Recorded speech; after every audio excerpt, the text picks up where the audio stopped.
Psalm 5.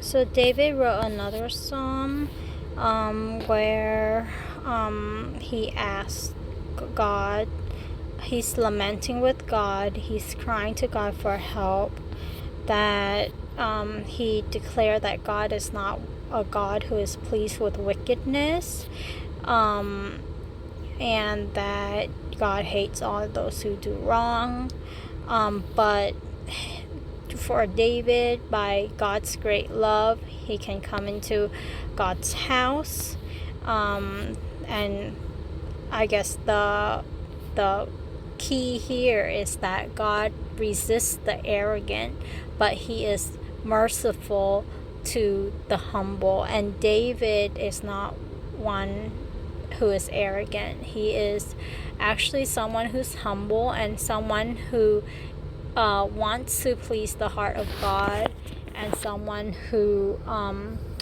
can change his mind if presented with the truth. And he is not like he is repentant.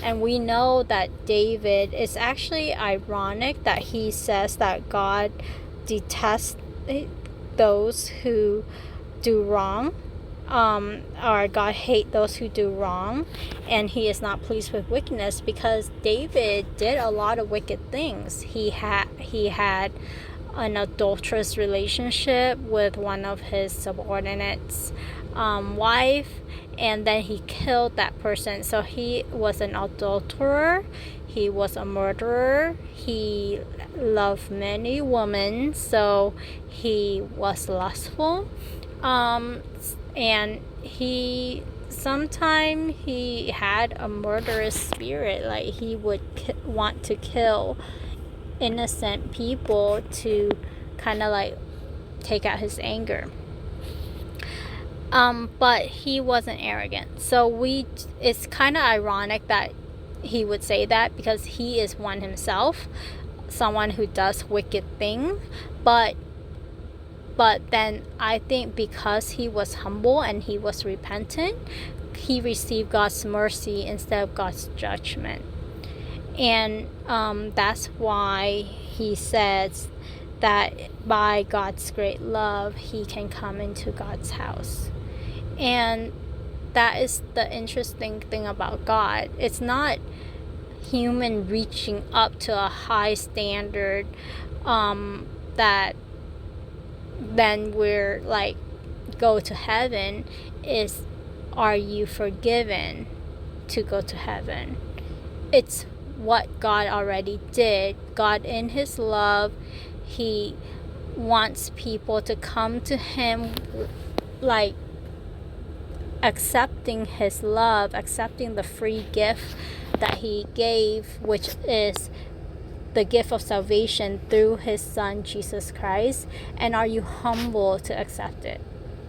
Are you repentant? I think not a lot of people, or not normal people, wouldn't be as did wicked things like David did, but he was still saved. So then David is basically trying to get God to judge his enemies, but he clarified that his enemies are those who rebelled against God. To us, we don't know who our enemies are. We know that Satan is our enemy, but human-wise, we don't really know who our enemies are, and we should, if we consider them our enemies, the Bible said to pray for them. And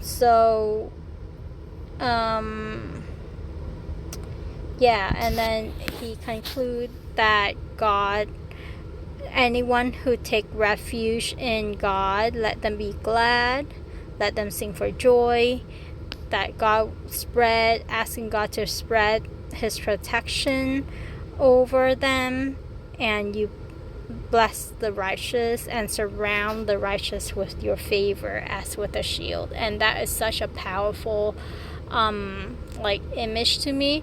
When I first read this, like way back, the shield that I was thinking about was kind of like the shield where a knight would hold in conjunction with holding a sword.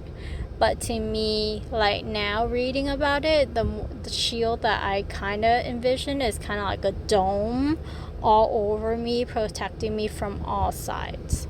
So I think that's a more accurate picture.